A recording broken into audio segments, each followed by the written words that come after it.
Bharatiya Janata party की तरफ से एक डेलीगेशन सुनील शर्मा एलओपी नेता की अध्यक्षता में राजौरी और पुंछ के दौरे पर है। आज वो राजौरी पहुंचे और राजौरी पहुंचकर जेएमसी में उन्होंने उन लोगों से मुलाकात की जो पाक शेलिंग में घायल हुए थे और उनका हालचाल भी उन्होंने जाना। उसके बाद वो उस गांव के दौरे पर भी रहे और गांव का भी दौरा किया जहां पर पाकिस्तान की गोलाबारी से नुकसान हुआ है और उस गांव के लोगों से भी उन्होंने बातचीत की और वहां का हालचाल भी जाना।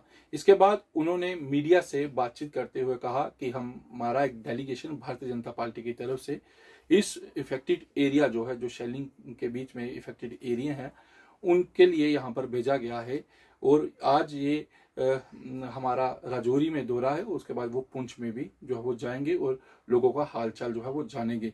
नौशहरा से होते हुए वो राजौरी पहुंचे और जहां जहां पाकिस्तान की शेलिंग से नुकसान हुआ उन्होंने उस जगह का दौरा भी किया। आइए आप कुछ तस्वीरों के माध्यम से दिखाते हैं कि भारतीय जनता पार्टी की तरफ से भेजे गए डेलीगेशन में कौन कौन लोग शामिल थे और वह उनका दौरा किस तरह से रहा और जीएमसी में भी उन्होंने किस तरह से लोगों से हालचाल जो है वो जाना। और उसके बाद सुनील शर्मा ने मीडिया से बातचीत करते हुए क्या कहा, आइए आपको वो भी सुनाते हैं।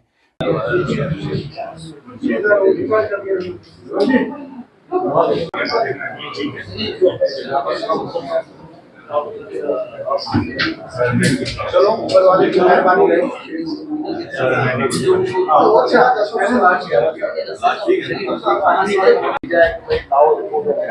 ये तो हम करेंगे, लेकिन लंबा आपके जो जीवन है, आपके जो परिवार है, आपके बच्चे हैं, उसके लिए तो चलो कोई समाधान निकाल, लेकिन इमीडिएट आपको कोई ना कोई मदद अभी पहुंच जाएगी। ठीक है। परसों बुधवार और वीरवार के बीच में एलजी साहब खुद भी आ रहे हैं आप लोगों से मिलने के लिए और वो भी दे रहे हैं, भारत सरकार भी देगी। अभी आपको हॉस्पिटल में तो ऐसा कोई खर्चा नहीं सर, कोई खर्चा नहीं है, फ्री है सब कुछ सर। ऐसा कुछ एलजी साहब भी आ रहे हैं, परसों खाना बिल्कुल मिलता होगा, डाइट भी दे रहे हैं, डाइट भी दे रहे हैं। बाकी आप कंपनसेट करेंगे। बाकी सिस्टम कहाँ से खत्म हो, घर बच्चे बैठे हैं, उनको खाना कहाँ से खाएंगे? चलो आप ठीक हो जाओ, आप रास्ता हम निकालते हैं, कोई रास्ता निकालें। बीजेपी जम्मू कश्मीर की तरफ से एक हाई लेवल डेलीगेशन को कॉन्स्टिट्यूट किया गया, जिसमें जम्मू से हम 4 लोग, आदरणीय श्याम शर्मा जी, आदरणीय पठानिया जी, आदरणीय डॉक्टर नरेंद्र सिंह जी, और हमारे साथ यहाँ पे पार्टी के जनरल सेक्रेटरी और यहाँ के स्थानीय नेता भी है विबोध गुप्ता जी। ऐसे 5 लोगों का हाई लेवल डेलीगेशन राजौरी और पुंछ के 2 दिवसीय दौरे पे है। हालांकि हमारी लीडरशिप ऑलरेडी इन दोनों डिस्ट्रिक्ट्स को टूर करके आ गई है, विजिट करके आ गई है, लेकिन हम पर्टिकुलरली और स्पेसिफिक इस चीज के लिए आए हैं जहां पे ऑपरेशन सिंदूर के दौरान स्ट्रक्चर, जानी माली जो नुकसान हुआ है उसका जायजा लेना और उसकी एक रिपोर्ट तैयार करके भारत सरकार और केंद्रीय नेतृत्व को भेजना। इसी कड़ी में हम सुबह से डिफरेंट पॉइंट्स पे गए, चटियार गए, ढांगरी गए, गुनी गए और ख्योरा। अभी हम यहाँ पे हॉस्पिटल में इंजर्ड को भी हालचाल पूछने आए थे। ऐसी सारी जानकारी कलेक्ट करके हम अपनी रिकमेंडेशंस भी देंगे। हालांकि इन बिटवीन यहाँ पे बंकर्स, इंडिविजुअल हो, कम्युनिटी बंकर्स हो, उसके लिए एक्सरसाइज भारत सरकार ने, गृह मंत्रालय ने शुरू कर दी है।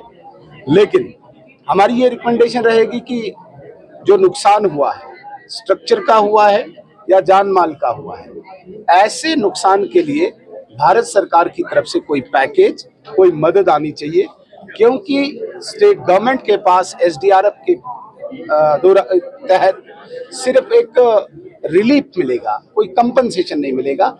इसलिए भारत सरकार की तरफ से हम कंपनसेशन की रिकमेंडेशन करके इन लोगों को कंपनसेट करने की कोशिश करेंगे।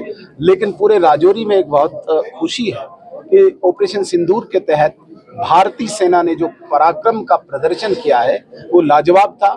आज पाकिस्तान घुटनों के बल टिका हुआ है, जगह जगह दौड़ रहा है, भीख मांग रहा है, माफी मांग रहा है। ये एक बहुत बड़ी खुशी की बात है।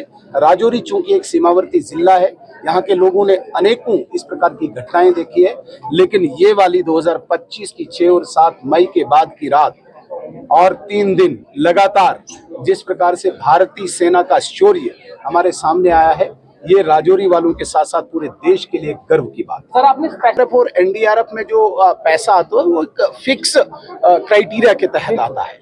जब हम पैकेज की बात करते हैं तब हम इन लिमिट्स के बाहर की बात करते हैं। एनडीआरएफ जब कोई नेशनल डिजास्टर होता है तब उसे डिक्लेयर करके उन पैरामीटर्स के अंदर उन कैटेगरी के लोगों को दिया जाता है। हम जब पैकेज एक स्पेशल एक इंसिडेंट हुआ है, ये एक आतंकवादी घटना की प्रतिक्रिया के बाद की परिस्थिति उत्पन्न हुई है जम्मू कश्मीर के सीमावर्ती क्षेत्रों में, और ये पहली बार हुआ है। रूटीन की फायरिंग नहीं है, रूटीन की गोलाबारी नहीं है, ये ऑपरेशन सिंदूर के बाद। इसलिए हम इन सारे पैरामीटर्स के बाहर इन लोगों को मुआवजा, इन लोगों को नौकरी, जिनके घरों में किलिंग हुई है, डेथ्स हुई है, उनको नौकरी, जिनका स्ट्रक्चर फुली डैमेज है, पार्शियली डैमेज है, सिवियरली डैमेज है, ऐसे लोगों को कोई स्पेशल पैकेज मिले ताकि ये दोबारा से अपने सारे स्ट्रक्चर को रेस्टोर कर पाए। सर मौजूदा देखिए, आतंकवाद और ऑपरेशन सिंदूर दो अलग अलग चीजें हैं।